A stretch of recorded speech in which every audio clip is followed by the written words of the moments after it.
Este tema es la parábola que está en Lucas capítulo 8 y les invito a que lo leamos juntas.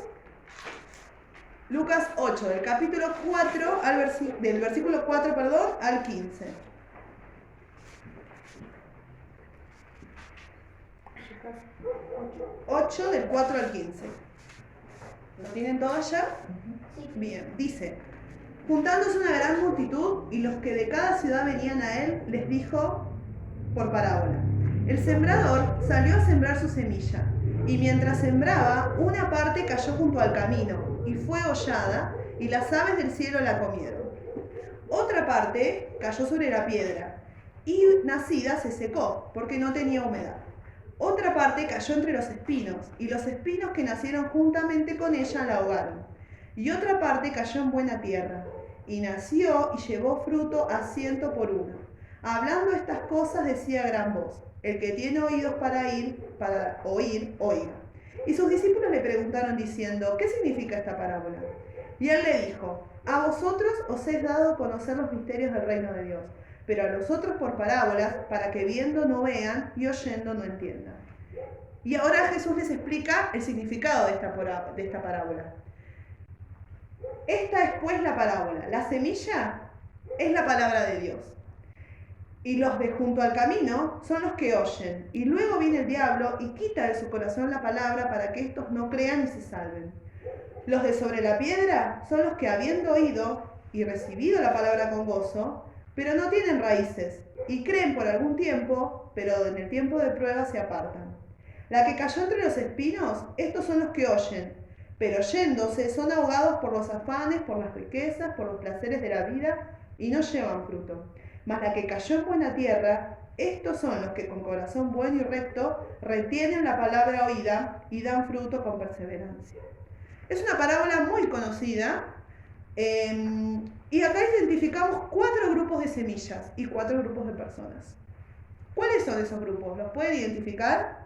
El primero, por ejemplo, ¿dónde cayeron estas semillas? En el camino. Bien, y Jesús les explica a los discípulos y dice que estas semillas son como personas que una vez oyeron, ¿sí? Pero que luego el diablo quitó eso que oyeron de su corazón. ¿Para qué? Para que no crean y para que no salgan. Y a medida que vayamos leyendo, fíjense si ustedes se sienten identificadas con alguno de estos 4 grupos, ¿sí? El segundo dice que fueron semillas que cayeron ¿en qué? La piedra. En una piedra o en una tierra rocosa, dice otra versión. Y cuando Jesús explica qué quiere decir con estas semillas, menciona a personas que oyeron, que al principio recibieron con alegría la palabra, pero ¿qué pasa? No tenían ¿qué? Raíces, ¿sí? Entonces, creyeron por un tiempo, pero en cuanto vino una prueba o una tormenta, una tempestad, una dificultad, la palabra que ustedes quieran ponerle, ¿qué pasó? Se apartaron.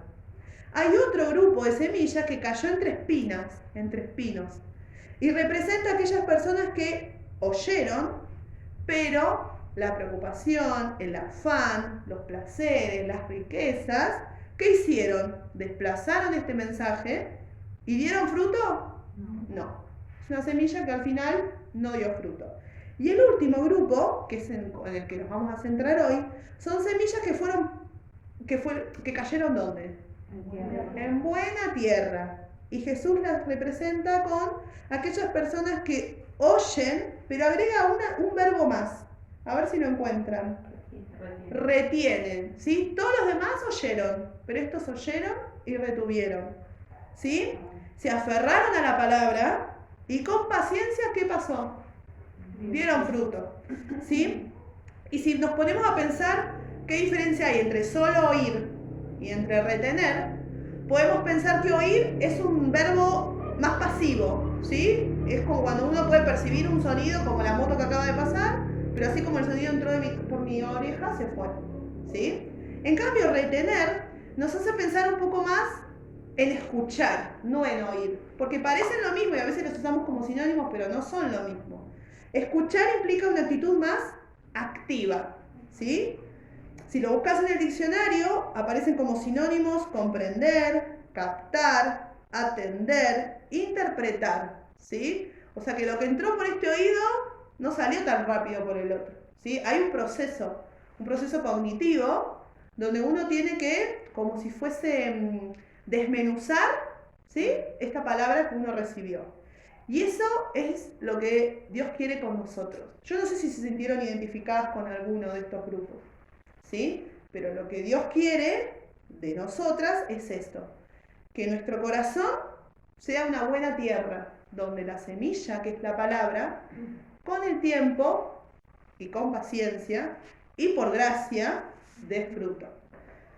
Entonces, ¿qué quiero hacer yo con mi vida? Les pregunto hoy, no hace falta que respondan, pueden responder para adentro. ¿Quiero solamente oír la palabra o la quiero escuchar? Y recuerden qué diferencia había entre oír y escuchar. Nos vamos a quedar con este último grupo, ¿sí? Con aquella semilla que cayó en buena tierra. Y la Biblia agrega que cómo eran estas personas, qué características tenían.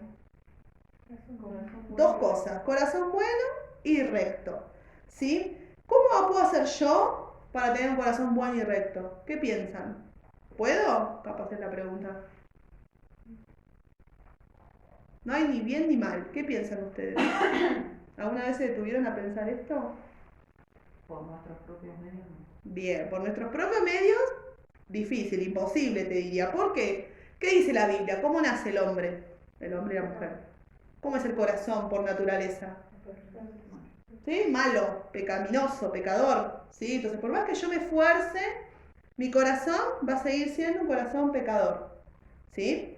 Pero Dios es tan bueno que no nos dejó condenados para siempre, ¿sí? Nos dio una solución. ¿Cuál fue esa solución? ¿Qué nos dio por gracia? ¿Qué nos regaló? La salvación, ¿sí? Entonces, si yo quiero por mi propia cuenta tener un corazón bueno y recto, voy a estar complicada, ¿sí? Tengo que, sí o sí, buscarlo a Dios. Y ahí nos vamos a ir metiendo un poco en esto de arraigarnos en la palabra. ¿Cuál creen ustedes que fue el problema que hubo en esta parábola? ¿Fue la semilla o fue el terreno? El terreno.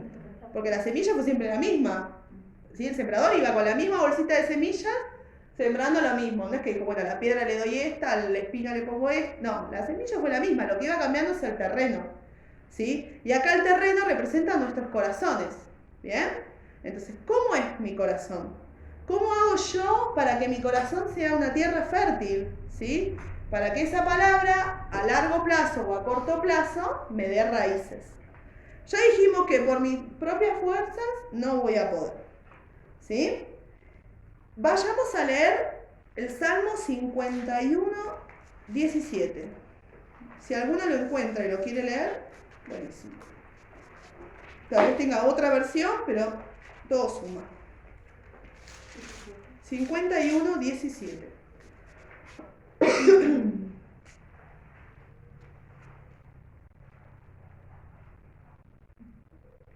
¿Alguien lo tiene? Yo lo tengo. Dale. Los sacrificios de Dios son el espíritu quebrantado. Al corazón contrito y humillado no despreciarás tú, oh Dios. Bien. ¿Qué dice? ¿Al corazón bueno, al corazón perfecto, al corazón orgulloso? No. ¿A qué corazón no desprecia a Dios? Contrito y humillado. Bien, contrito y humillado. Entonces, si yo reconozco mi condición de pecadora, ¿sí? Y reconozco las cualidades y las características de Dios, voy a poder lograr esto, ¿sí? Voy a poder lograr que mi corazón sea una tierra fértil, ¿bien? Para poder recibir la semilla.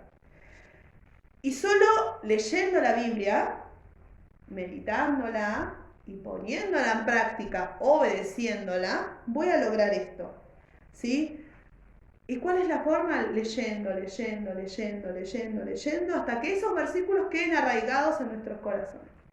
¿Quién de acá tiene alguna banda de música preferida o algún cantante solista? ¿Nadie tiene a alguien preferido? Bueno, ¿querés decir cuál? Un cantante, una banda que te guste mucho, que seas una... Soda Stereo, porque era de mi época. Soda Stereo, bueno. ¿Cuántas canciones vos crees que sabés de memoria de Soda Stereo? Así. ¿Más de 10, menos de 10? Sí, más de 10. Más de 10. Bueno, ¿y esas canciones? ¿Cómo fue que te las aprendiste? ¿Vos te sentaste a leerlas? No. Repitiéndolas, escuchándolas. Bueno, entonces, Si podemos aprender canciones de memoria, inconscientemente o involuntariamente, ¿por qué no pasa con la Biblia? ¿Por qué no puedo tener en mi cerebro más de 10 versículos? ¿Sí? Entonces, ¿qué es lo que está fallando? Es que no tengo pasión, es que no tengo tiempo, es que no tengo interés, es que no tengo deseo. No está mal saberse canciones de memoria, pero ¿por qué no le dedico el mismo tiempo o las mismas ganas a leer la Biblia, a estudiarla? ¿Sí? Entonces, ¿cómo está mi corazón? ¿Bien? Mi corazón está quebrantado y arrepentido. Recuerden que el Señor pide un corazón bueno y sincero. Entonces, me duele cuando yo sé que algo de lo que estoy haciendo no está mal y el Espíritu Santo se entristece, o me da lo mismo. ¿Sí? Todo esto nos habla de cómo está ese terreno, cómo está mi corazón. ¿Es orgulloso? ¿Está humillado y contrito como leíamos recién en el Salmo? Entonces, volviendo a esto que decíamos de si nací o no, de dónde vengo, de una familia cristiana, yo puedo haber ido a todas las reuniones, a todos los campamentos, a todas las conferencias y puedo servir desde que tengo 15 hasta que me muera. Y aún así puede ser que no esté en la palabra, puede ser que no esté arraigada, puede ser que se me haya hecho una costumbre, puede ser que se me haya hecho un hábito social, reunirme porque la gente me cae bien, porque es gente buena, gente trabajadora. Pero ¿qué pasa con mi corazón? ¿Vivo realmente en la palabra? Y vamos a seguir hablando de esto hoy. Vamos a otro versículo más. El Salmos 1, capítulo 1, versículos 1, 2 y 3. Y acá la Biblia nos enseña qué pasa cuando la semilla cae en tierra fértil, ¿sí? Que es ese último grupo que habíamos leído en la parábola. Salmos 1, versículo 1, 2 y 3. Dice: Bienaventurado el varón que no anduvo en consejo de malos, ni estuvo en camino de pecadores, ni en silla de escarnecedores se ha sentado. ¿Sí? Da 3 características. Sino que en la ley de Jehová está su delicia, y en su ley medita de día y de noche. Será como un árbol plantado junto a corrientes de agua, que da fruto en su tiempo, y que su hoja no cae, y que todo lo que hace prosperará. ¿Bien? Entonces, la Biblia nos enseña que voy a ser una persona bienaventurada, ¿sí? Sí que, si no sigo el consejo de los malos, y acá hagamos un paréntesis, ¿dónde busco los consejos yo? ¿Se los pido a un familiar? ¿Se los pido a un vecino? ¿Se los pido a un amigo? ¿Se los pido a Dios? ¿Sí? ¿Dónde busco los consejos? ¿Se lo pido a personas que no tienen temor de Dios? ¿A personas que no lo aman? ¿A personas que no lo conocen? ¿O busco rodearme de personas que realmente me bendigan y a la luz de la Biblia, a la luz de la palabra, me puedan aconsejar? Segundo, dice: bienaventurado el que no estuvo en camino de pecadores. Y acá hacemos otro paréntesis. Bueno, nosotros vivimos en sociedad. ¿Qué me está pidiendo la Biblia? Que me aísle en una burbuja, tipo la pandemia, que estábamos todos encerrados, que no nos veíamos con nadie. ¿Creen que pide eso? No, no podemos aislarnos del mundo. Pero ¿cuánto tiempo yo invierto en estar con otras personas? ¿Sí? ¿Y quiénes son esas personas? ¿Sí? Lo mismo que antes. ¿Son personas que temen a Dios? ¿Son personas que lo aman? ¿Son personas que lo buscan? Entonces, ¿que a partir de ahora yo me tengo que rodear de cristianos y nada más? No, ¿sí? Hay un versículo que dice que Jesús le pedía a Dios que no nos aleje del mundo, ¿sí? Pero que nos aparte del mal. Entonces, tratemos de empezar a prestar atención con quién me rodeo, a quién le pido consejo. Recordando esto, ¿sí? ¿Quién va a ser bienaventurado? Y Jesús no lo dice por capricho, ¿sí? Porque va a haber una consecuencia, va a haber una bendición para aquellos que no hacen estas cosas. Y lo último que recalca es: bienaventurado aquel que no se sentó en silla de escarnecedor. Hay otra versión que dice que no se juntó con burlones, ¿sí? Entonces, lo mismo, me rodeo con personas que ridiculizan a Dios, ¿sí? O que me ridiculizan a mí por juntarme un sábado a las 6 de la tarde a una reunión femenina. O aquella persona que yo le cuento: no, mirá, ¿sabes qué? Estoy de novia, pero con mi pareja, con mi novio decidimos esperar hasta el matrimonio para poder tener relaciones sexuales. ¿Cuántas veces se han burlado de eso? Y burlarse de eso es burlarse de Dios, porque eso es un mandato que Dios nos dejó en la Biblia. ¿Sí? No fue un capricho mío de mi marido. Entonces, ¿con quién me junto? Y termina diciendo, sino que va a ser bienaventurado aquella persona que en la ley de Jehová está su delicia, y en su ley medita de día y de noche. ¿Sí? Y si todo esto pasa, si esas tres cosas no se dan, y si se da esta última cosa, ¿qué va a pasar? ¿Cuál va a ser la consecuencia? Dice, va a ser como un árbol plantado a la orilla de un río, que siempre va a dar fruto en su tiempo, y que sus hojas no se van a marchitar, y que van a prosperar en todo. Entonces, que nuestra oración sea, porque al menos yo, cuando pensaba y meditaba en esto, dije, wow, qué lejos que estoy de ser así. Entonces, Señor, ayúdanos. Porque dijimos al principio que por nuestras propias fuerzas no lo vamos a poder hacer. Entonces, Señor, ayúdanos a esto, a meditar en tu palabra. Ayúdanos a rodearnos de gente que te ame, que te tenga temor, que busque agradarte. ¿Sí? Y si todavía no lo conocía el Señor, bueno, pensemos en esto que Él nos regaló, ¿sí? En cómo soy yo por naturaleza, en lo que Él quiere regalarme, ¿sí? En el cambio que Él quiere hacer en nosotros y en todas las bendiciones que nos quiere traer como consecuencia. Y cuando meditando un poco más en este tema, pensaba que es una cosa es consecuencia de la otra, ¿sí? Cuando yo más tiempo paso en la palabra, ¿sí? Y cuanto más la lea, más voy a amar a Dios, ¿sí? Porque si no lo conozco, ¿cómo puedo amar a alguien que no conozco? Y cuanto más lo ame, más voy a buscar obedecerlo, ¿sí? Entonces, una cosa deriva de la otra. Pero si no empiezo por lo primero, que es leer y arraigarme en su palabra, nada de lo otro va a suceder. Y nunca me voy a dar cuenta de cuán mal estoy haciendo las cosas si yo no busco el consejo acá. Porque acá hay un consejo para todo. Hay un consejo para cuando sos joven, hay un consejo para cuando sos niño, cuando sos joven, cuando sos adolescente, cuando estás soltero, cuando estás casado, cuando sos anciano. Nadie puede decir que en la Biblia no va a encontrar un consejo. ¿Bien? ¿Y cómo sé yo que estoy haciendo las cosas mal si no las busco acá? Entonces, ¿me voy a guiar por lo que dice la sociedad? ¿Me voy a guiar por lo que me enseñan en la escuela, en el barrio? No. ¿Sí? Tenemos que usar el manual, la Biblia que Dios nos dejó, llena de consejos. Llena de consejos. Y para ir terminando, me gustaría pensar en esto. ¿Cuántas veces ustedes comen al día? 4, 6, colación, no colación. Si yo les digo, bueno, a partir de ahora se come una sola vez al día, medio platito. ¿Se llenan?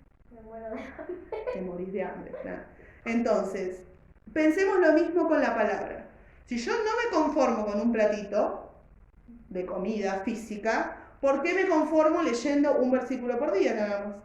¿Sí? ¿Por qué no tengo ese hambre espiritual? Si la Biblia dice que es el pan de vida, entonces, ¿por qué no tengo ese anhelo y ese hambre espiritual?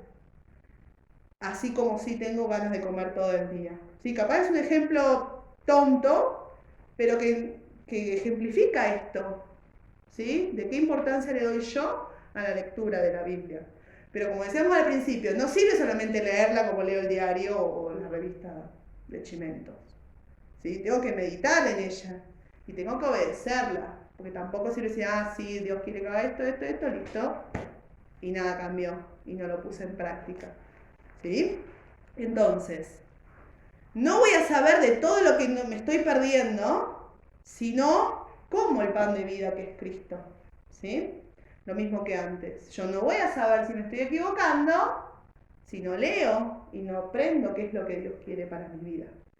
Entonces, si todavía no tenés ese hambre, seamos sinceras con el Señor y digámoselo y pidámoselo. Señor, dame hambre de ti. ¿Sí? Dame ese anhelo de leer tu palabra todos los días, de meditar en ella. ¿Sí? Una frase que me quedó de la primera canción que cantamos, que no conocía, dice, así anhela por ti, Señor, mi alma.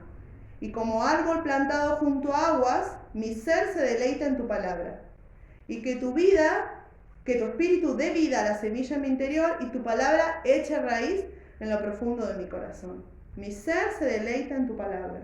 Entonces, si esto no es una realidad todavía en nuestras vidas, seamos sinceras con el Señor y pidámoselo.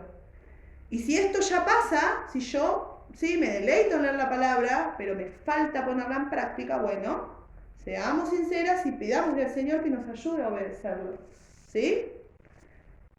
Pero si todavía no logré deleitarme en su palabra y me da lo mismo leer o no leer, o tal vez pasó una semana que ni siquiera leí el versículo del día que está en el almanaque, en el calendario, bueno, que sea un semáforo, ¿sí? Una alerta de decir, bueno, algo está pasando. Perdí ese primer amor, realmente no conocí a Dios. ¿Qué es lo que está pasando que hace que esa chispa no esté? ¿Sí? Y les recuerdo lo que leíamos hace un ratito. Cuanto más lea su palabra, más lo voy a amar. Y cuanto más lo ame, más lo voy a obedecer. ¿Bien? Eso es lo que tenía para compartirles hoy. Espero que les sea de bendición, así como lo fue para mi vida. Bueno.